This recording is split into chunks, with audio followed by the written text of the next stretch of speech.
Okay sir. இந்த மாதிரி 75% blockage இருந்துச்சு. ஓகே. அப்புறமா இந்த விஆர் சாப்பிட்டதுலேருந்து கண்டினியூவாக சாப்பிட்டதுலேருந்து கொஞ்சம் பரவாயில்ல. அப்புறமா செக்கப் வர சொன்னாங்க.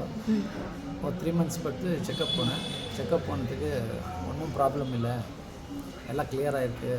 கொலஸ்ட்ரால் ஜாஸ்தி இருந்துச்சு, கம்மியாக இருக்குதுன்னு சொல்லி டேப்லெட் எல்லாம் ஸ்டாப் பண்ணிவிட்டு அனுப்பிச்சி விட்டாங்க. பட் மறுபடியும் ஒரு 2 months விட்டு வாங்கன்னு சொல்லி அனுப்பிச்சி வச்சுருக்காங்க. சரி சார், நீங்கள் எவ்வளோ நாள் வித்தியாசம் தெரிஞ்சிச்சு, எத்தனை சாப்பிட்டீங்க?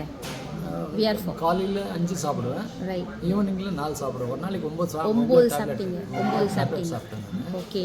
சாப்பிட்டு within how many months? 1 month. 1 month 2 months சாப்பிட்டேன். ஸோ 70% இந்த பிளாக் வந்துட்டு இப்போ டாக்டர் சொல்லிட்டாங்க நல்லா இருக்குதுன்னு சொல்லி. ஸோ இந்த டெஸ்ட் தேவையில்ல. டாக்டர் மெடிசன் எல்லாம் ஸ்டாப். எதுவுமே சாப்பிடாத, ஆறாமல் இருக்கிறீங்க, போங்க, பரவாயில்ல.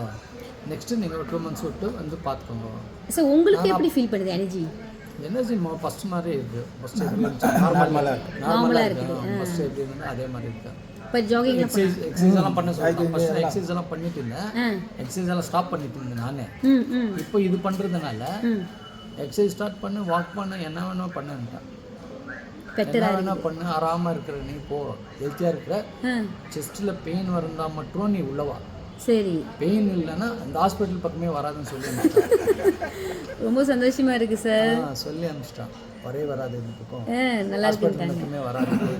2 months விட்டு அந்த டிஎம்டி டெஸ்ட் வந்து பார்த்துக்கோ.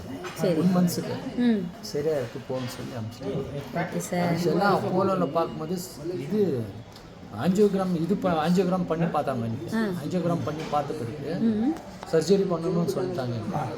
பிளாக்னால சர்ஜரி பண்ணணும்னு சொன்னாங்க. எனக்கு சர்ஜரி பண்ணணும் உங்களுக்கு அப்படின்னு சொன்னாங்க. எவ்வளோ ஆகுதுன்னு கேட்டால்